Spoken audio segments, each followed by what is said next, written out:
Hi, everybody. Welcome to the 4th Visiting Artist Lecture for InterArts.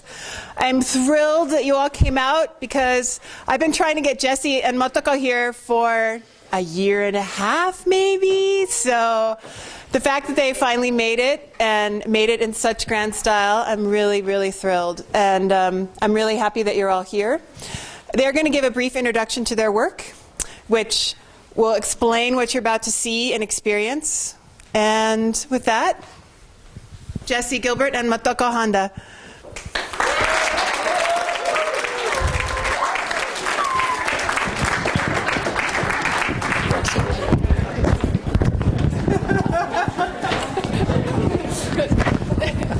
What are they laughing? We have to pass this back and forth. Oh, yeah? Yeah, because they're screaming it out, so this is the only way they hear us. Oh, really?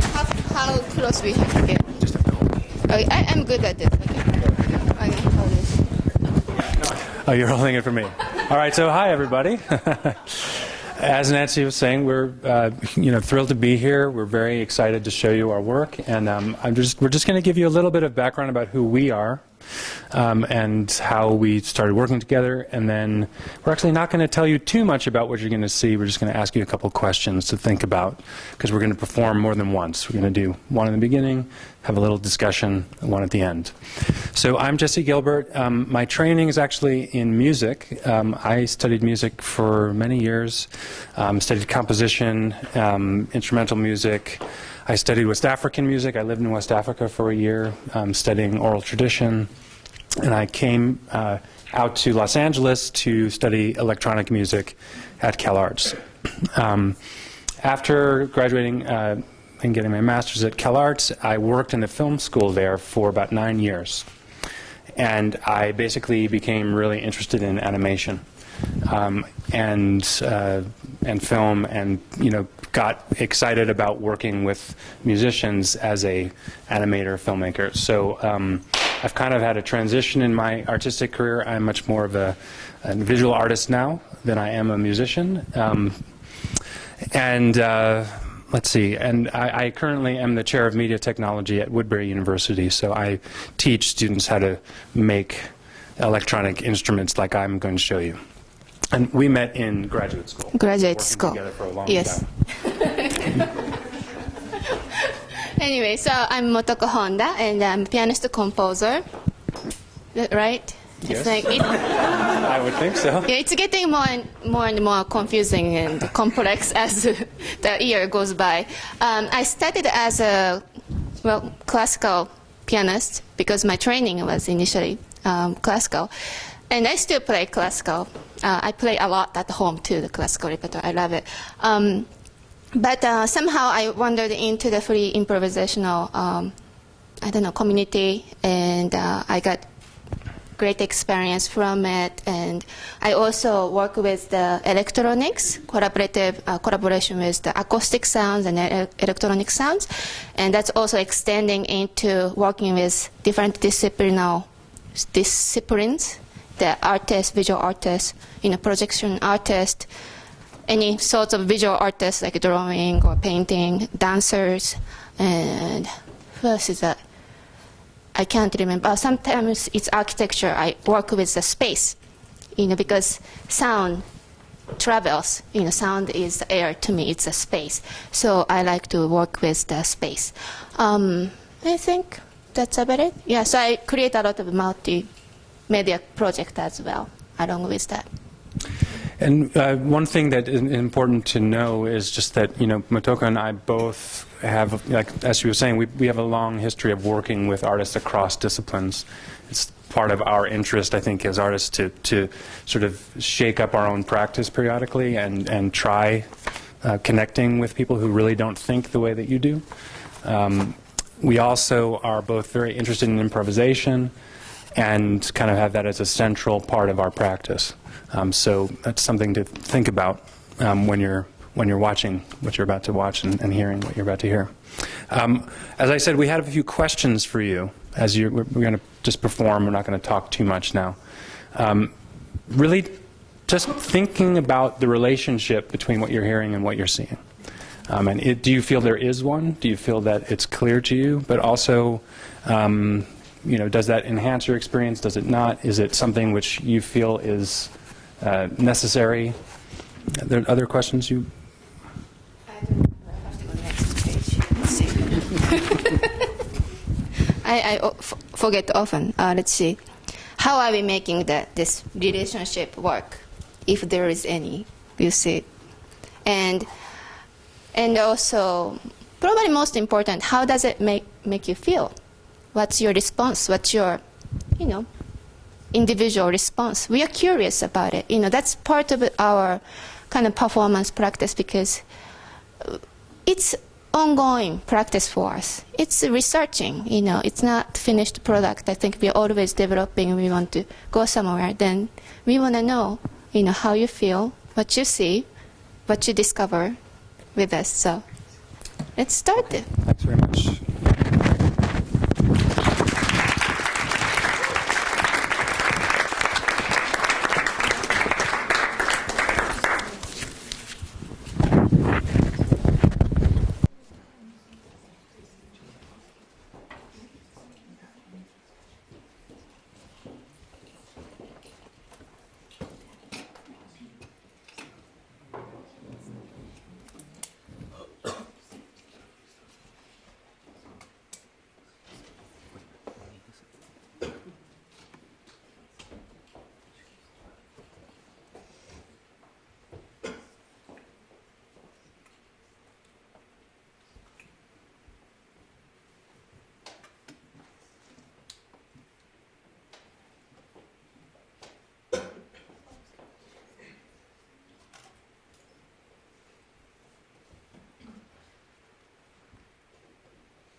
She started it.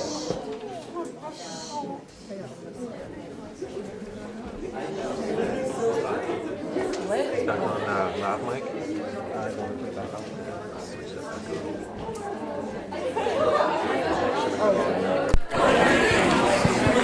How you doing? Switch the channel.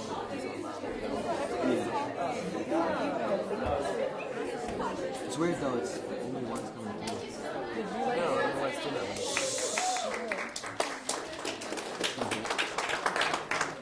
So now we're very curious, but you saw what you felt, what you were thinking, what you think it was happening? Something like that. Yeah. Can you see the images from where you're playing? Yes, I can. Usually we try to set it up so I can see it well, but right after I start playing, I just remember that we talked about we're supposed to move the piano just a little bit because when we're testing actually image, I just realized I couldn't see around here, Yeah. so I thought that was a problem. Yeah, and I forgot to fix it. So We'll fix it. yes.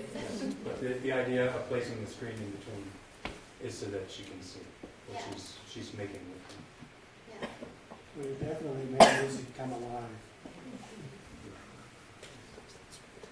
Anyone else have any thoughts just about the reactions? Yeah. Just wondering if it wasn't just only the music is as a visual piece happening, but the visual piece is also giving you musical ideas, like sort of positive feedback. Yes, it was. Yeah. So do you want to talk about a little tricky here, using maybe, or what? Yeah. Which trick are we talking about? Let's see. Just tricked them. What's going? What we were doing basically. Well, I think it was asking you. No, whether- okay, sorry about that. Yes. No, because yes, as a musician, like, well, as a musician, and I'm sure some of you are a visual artists.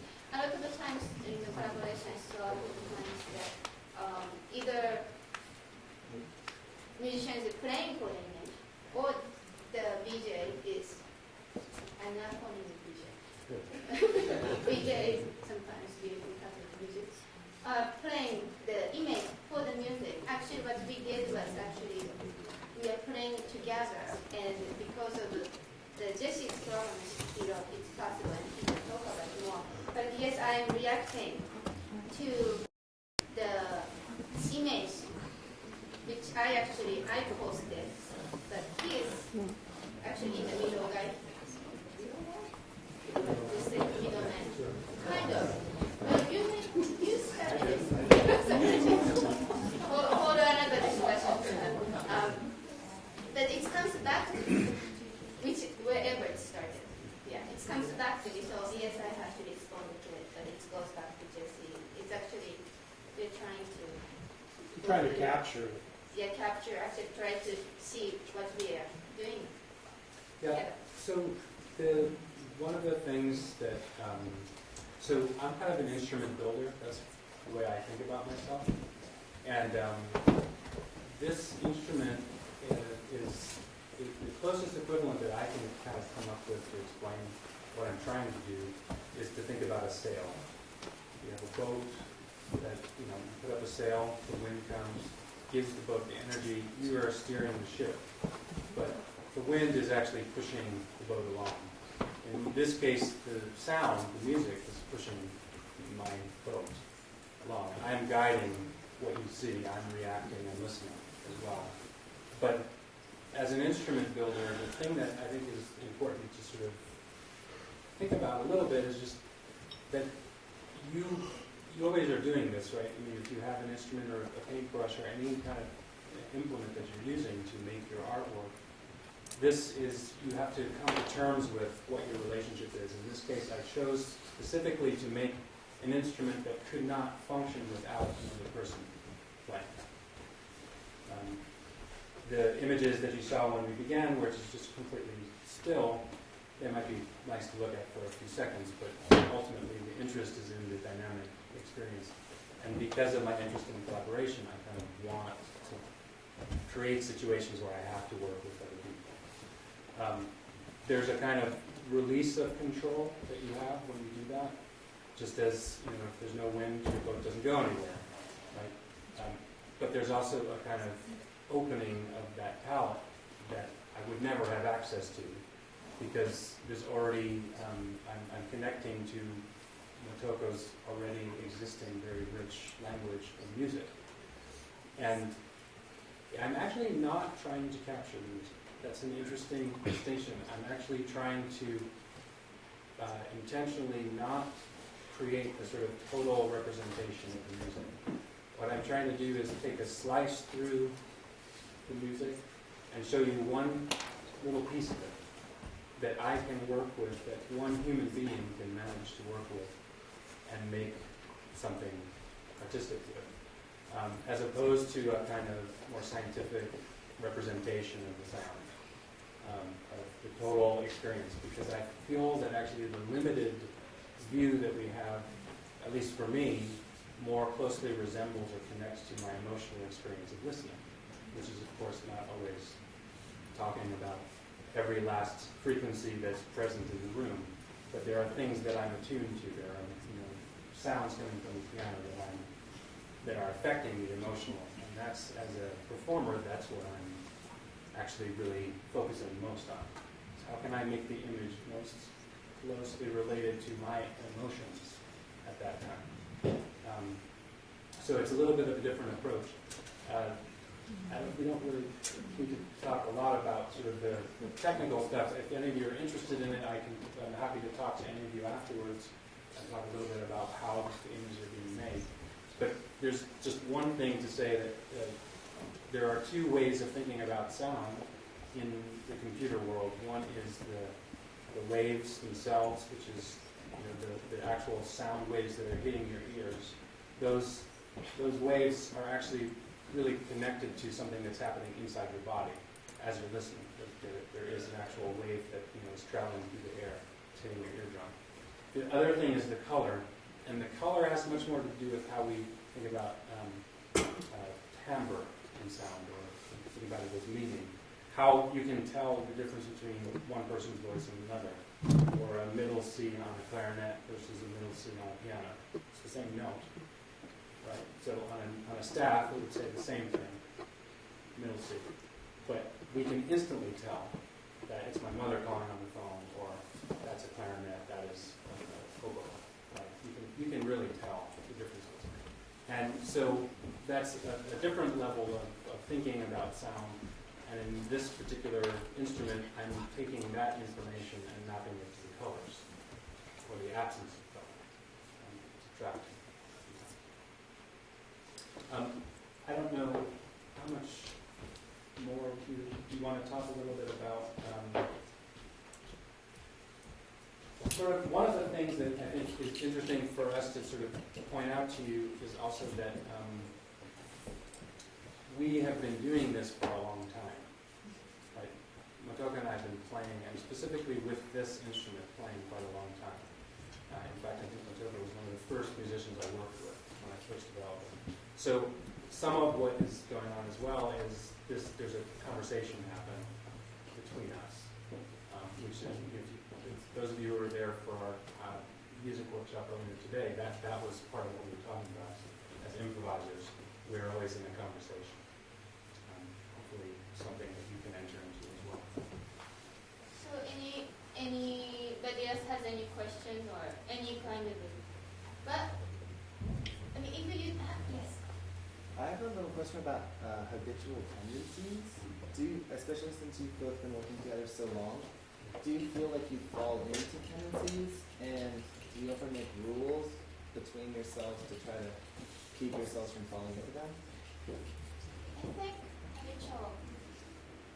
I think there are a lot of them. Yeah. I think that's the kind of almost the point of playing. We always discover something we want to work on. And for me, usually, but it started out just playing together like this. Actually, today we just improvised. We didn't really talk about what we want to play or anything. It was actually very open, free improvisation.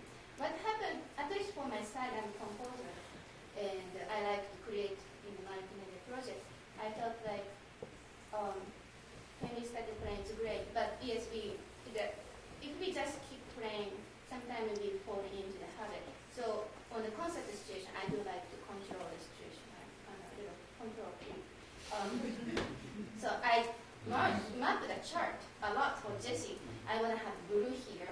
I want to have then this, and so I use compositional element to control some of the elements that we talk about something about imitation, limiting ourselves. Because if we have always open options, I think we will have a tendency, to fall into. So I don't know if I'm answering your question, but I try to use professional skills to actually create, but instead of then prevent into the habit. Well, I don't know. That would make sense. I guess one more little add-on. Yes. How about length of what you're doing in each part of each segment? Oh, that's changed all the time. That's changed all the time.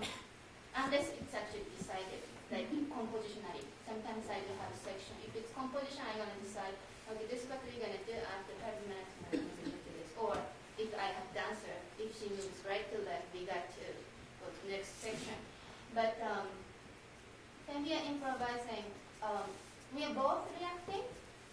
So often for me, here's a color change, the camera changes with actually, I'm causing it, but when we start changing the color, I feel like often I either emotionally interpret it, so which means it becomes more melodic form to respond to different colors, or harmonically, I feel like I need to switch. Or like when we have red. Red is, for me, it seems to be aggressive color, and rather not too complex. Aggressive, not too complex. So I try to interpret that color and the movement he's controlling to respond it. So I can never tell what Jessie is up to. So we are constantly changing in terms of the language. So each presentation is unique and different. Yes. Yes, You wouldn't be but able to do it again the same way you just did it. it's impossible. It'd be almost impossible. Not easily. Yeah. Can we try again? That'd be good test. The strange thing about an instrument like this is that you actually could reproduce the same sound. You could reproduce the same Right. images. You could record. Because she would have music to play. Right. But in But- turn, it's your interpretation of what you pull out of the music. Yeah. That it changes a little bit if you're working with recorded sound. My relationship to that is very different. Right. Working with a lot So if of you people. listen to a record, and it was the same thing each and every time. Yeah, you could theoretically do that. You can choreograph it. Right. There are ways that you can sort of save presets and look at things and create transitions. It's not really my interest to try to do that over and over again, but I think also the question about how you apply form within this type of open structure. Well, it's like capturing and releasing. Yeah, in a way it is. I mean, I think it's also, when it's working between us, they don't feel separate to me. I think that's the goal that I have, is to try to make it a unified experience. But I think that it's also just having improvised a lot, that you kind of can feel when a piece is ending.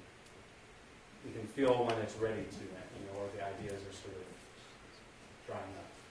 We need to move on.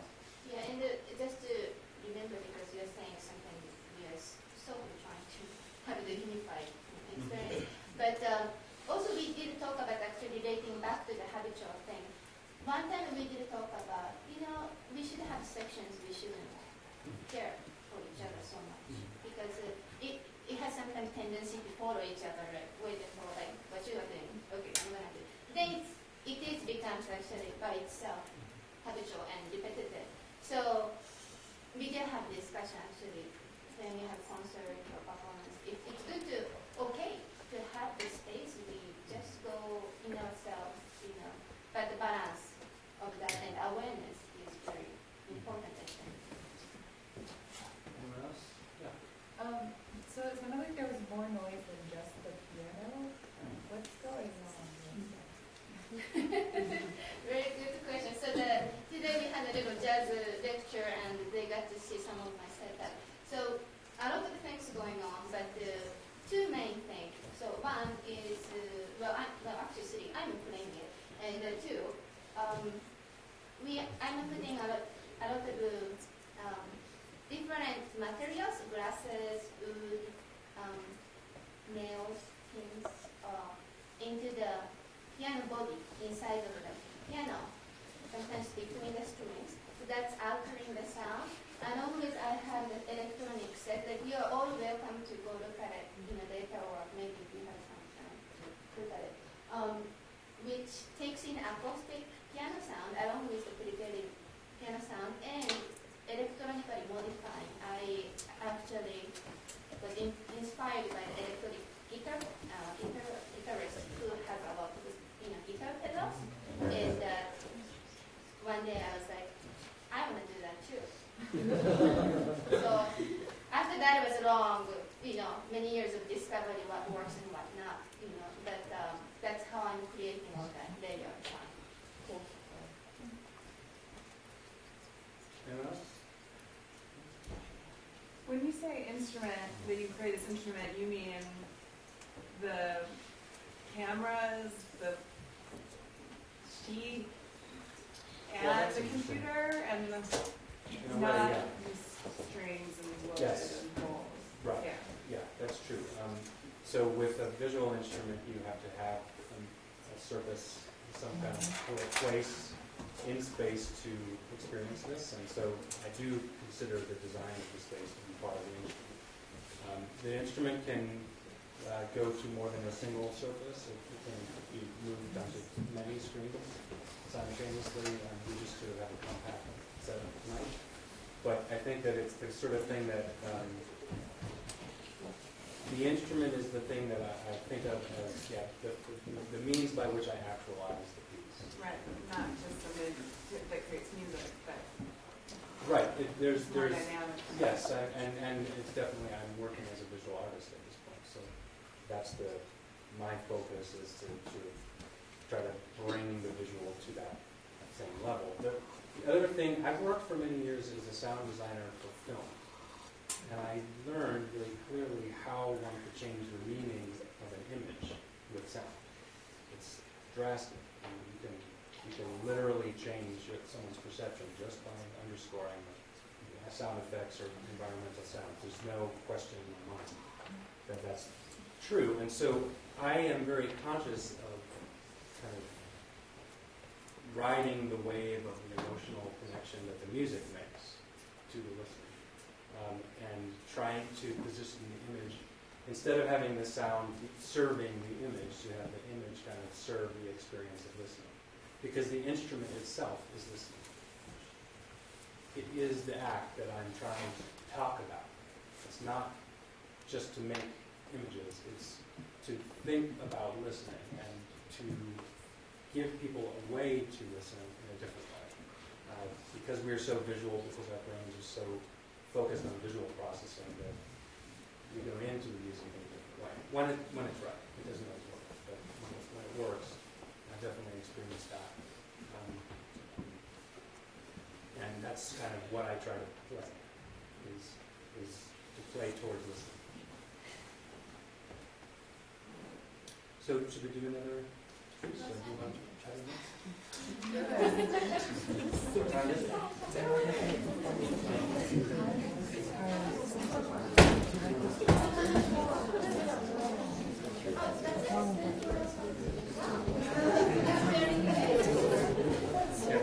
Starting now.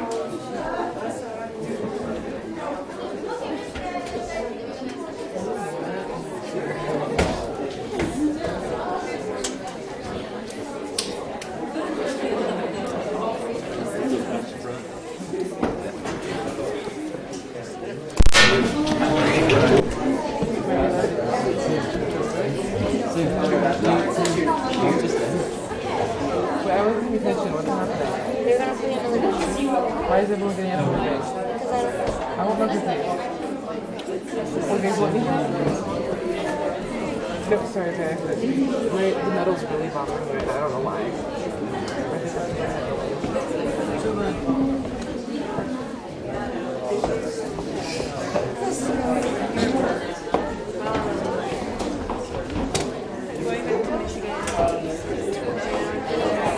back to Michigan.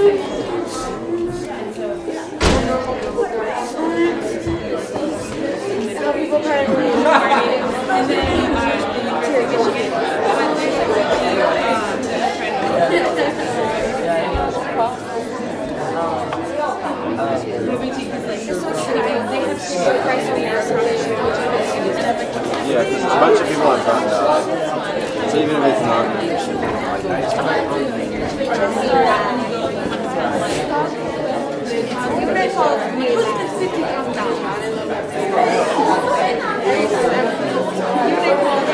I was like, I'm glad I know this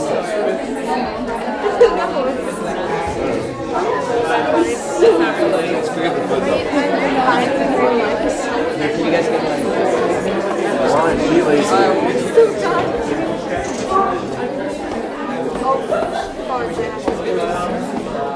Oh my god, I swear to god.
Anything different? Different from the first time, or?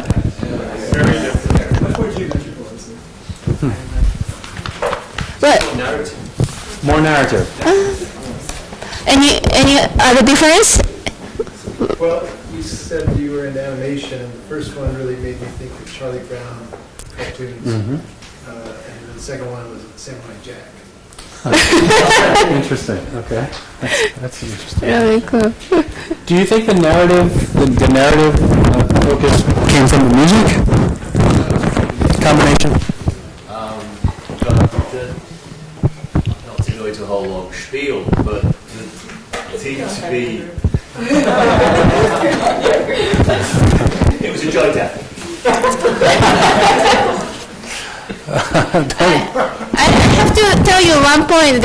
So this is what happens when we deal with technology. One point I couldn't see Jesse. I had to ignore him sort of because I was very busy. I had to duck down under the piano. I was like, I have to turn this knob and thank you.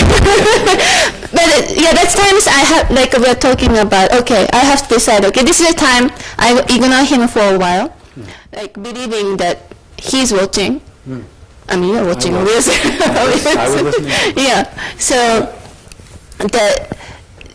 there's no, I don't know, still cohesive. I think, but I think in human capacity, I think we all are capable of interpreting, you know, whether. That's a good point, actually.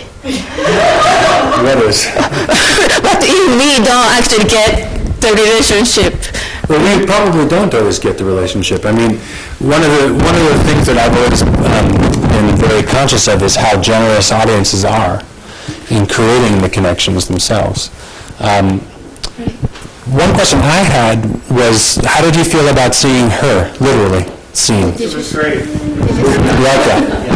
You like seeing her hands? Yeah.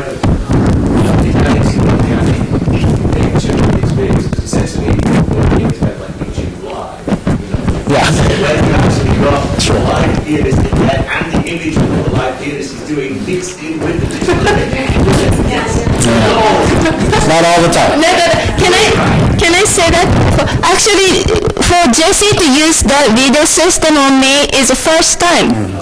So he tried, I think, it was still very beginning, so it didn't work, and then he went on different project, and he came back and he just decided to use that. For me, looking at myself on the screen was not, I was like, what am I going to do with myself?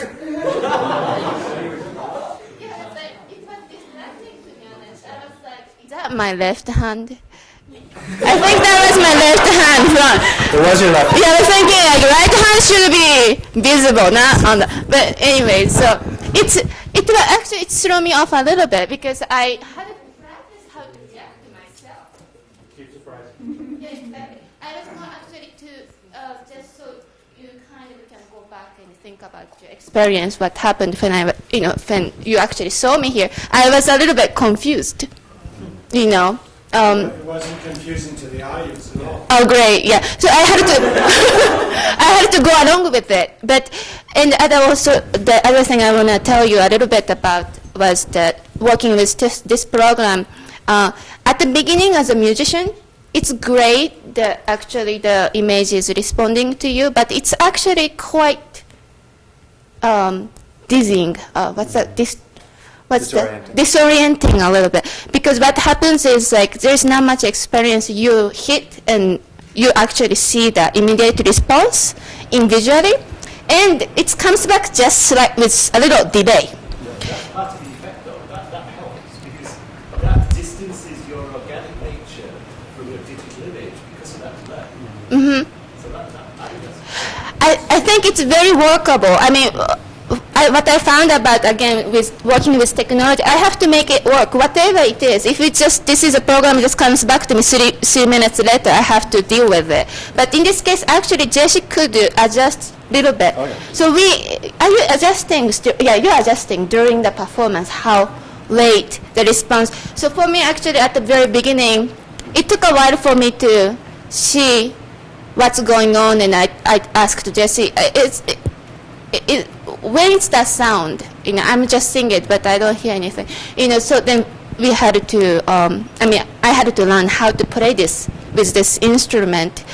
So it really does take practice, and I think practicing with instrument is a good thing. Yeah. Into the images, in terms of where to go in and out of the. Were you able to see her without looking at the screen? Through the screen?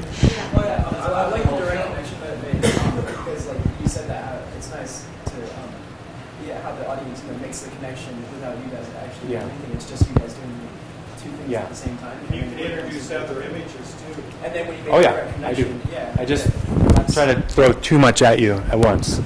Yeah, that But, was yeah. Jesse's idea. Yeah. So there are many layers that can be put into this system: video, still images, many different kinds of cameras. That is what I tend to do in my live shows. It's just for this particular one, just want to show you a few little things and just, start talking about this as a way of thinking about it. But yeah, you can create all kinds of effects with images. It would really make the music take on a different Oh yeah. shape and size. Different meaning too. Yeah. The thing that I was, if I can say, that I was liking in this particular piece was that these sort of diagonal and sort of streaks that were coming across would reveal her in the image, and then you're sort of, oh, there's a human being back there, right? There's a person back here. It was live. That it's live, but also that there's a human hand that's actually creating this. That it's not just I've had a lot of questions in the past, like, is this a screensaver? Is this just automatically playing? No, really, I have, because people want to know, are you doing anything? And a lot of times when those moments are revealed and you see someone's hands actually, just, playing the keys, How it's. often do you record the performance, or have you at all? We have many times. We've had all kinds of different ones. So yeah, we've got, I think the two of us probably have 50 hours of footage that we've recorded. One of the things we're doing on this trip is going through and looking at a lot of that, because you end up just producing a lot of material very quickly. So the archiving and documenting part is challenging too. Yes. Come up with new techniques and different. Oh yeah, yeah, definitely. Yeah, because I just noticed that there would be certain points where Motoko was like playing chords, and you would get something to flash like really in time with what she was doing. Oh yeah. And are you just hearing that and like reacting really quickly, or do you know her playing to the point where you kind of know what she's going to do? No, I'm not doing that at all. What I'm doing is setting up the color palette so that the timbre is pushing through to those colors. She's doing it. I'm setting up the container. So think of it like, I sometimes think of it like if you were singing into a resonant chamber, like in a church, and that certain pitches would cause the room to resonate. I don't know if you've ever experienced that, but there are certain moments that kind of shake the room. She's kind of shaking my room with those chords and pushing through into that. But the shape that the color takes is the distribution of the energy in her instrument, where it's all coming, by which notes she's choosing. Yeah. Yeah, so I'm actually just setting up a little threshold that she's pushing above through her volume. Yeah. Yeah, so she's actually making that. Yeah, Jesse's not doing much. No, just kidding. Red, should I go purple? Maybe I want to go green. No, right there. No, sorry, no. Jesse's doing a lot. But it's, oh gosh, I just forgot what I was going to say. Oh, good. I'm sorry. No, oh, now I remember. I wanted to touch you because right now what you saw is actually quite, like Jesse was saying, I have involved with this program since the prototype. Really, when Jesse had only one line. Was it 10 lines? Or, more than one. Okay, but really, he just gave me, I have this really cool thing, and just. No, but it's actually turned out to be really cool because this one line, I just wanted to tell you a little bit because you already, you're seeing quite developed version of it. The beginning was really literally just one line, but it's 3D, it moves. So it can go like this, it can go like this. So if you have a square, you can look from the top and you can look from the other side. As a musician, it's important for me. I think, I was really fascinated because that gives a lot of materials for me to work on. A lot of, because I, again, work with the space. I actually think compositionally also as a space, like my sound would be there. I want to have my sound sort of here. Or, I kind of think spatially. So it really was fascinating, but that's actually pretty much the basic, right? Yeah. Then it becomes like one line became 10 lines, becomes 100 lines, and then he started making all crazy shapes. It was not just round or square anymore, but it's actually, you can, have the one line and weave it into each other and turn it around to make it different shape. Yeah. So, and adding a lot of color palettes, then became this kind of shape. So, Jesse, like sometimes what you're saying is just part of the entire picture, right? Oh, yeah. Yeah. Also, he might be looking at more information and he's just choosing to show you just one part of it. And that's another thing we wanted to touch a little bit when we deal with technology and while we are working on this project together, that we are thinking about not just doing more. What can I do more and more? That's usually what happens with technology because we have one more button, then more button. But in our case, it's always important we work on something more, then we step back and reducing. Because I think that's really, why was that? I think because we want to have the experience more creative, not about mathematically more, or, it's not bigger, it's better, I guess. That's what I'm trying to say. I think there's also we talk a lot about language, that in language you're not using every word in your vocabulary in every sentence you speak. In fact, you won't be able to say anything meaningful if you just, speaking nonsense all the time. A lot of when I'm working with students and also, thinking about how to do something that people can connect to is by subtraction. It's not by constant addition. It's by filtering things and honing in on the thing that you really want to share that shows you something unique. So, the frame, as Motoko is saying, is excluding everything else. I'm not actually seeing it. You're not seeing? I'm only seeing what they're seeing. Okay. But I have figured out how to kind of push it out of the frame. Yeah, so when we do this with multiple screens, you see how the sound spills onto all of these different surfaces. It goes way beyond the frame. And that's actually kind of interesting, too. It's an interesting experience to feel how large the sound can be. The other thing, though, that we're sort of we haven't really talked very much about is timing. Time in animation and time in listening, time in music.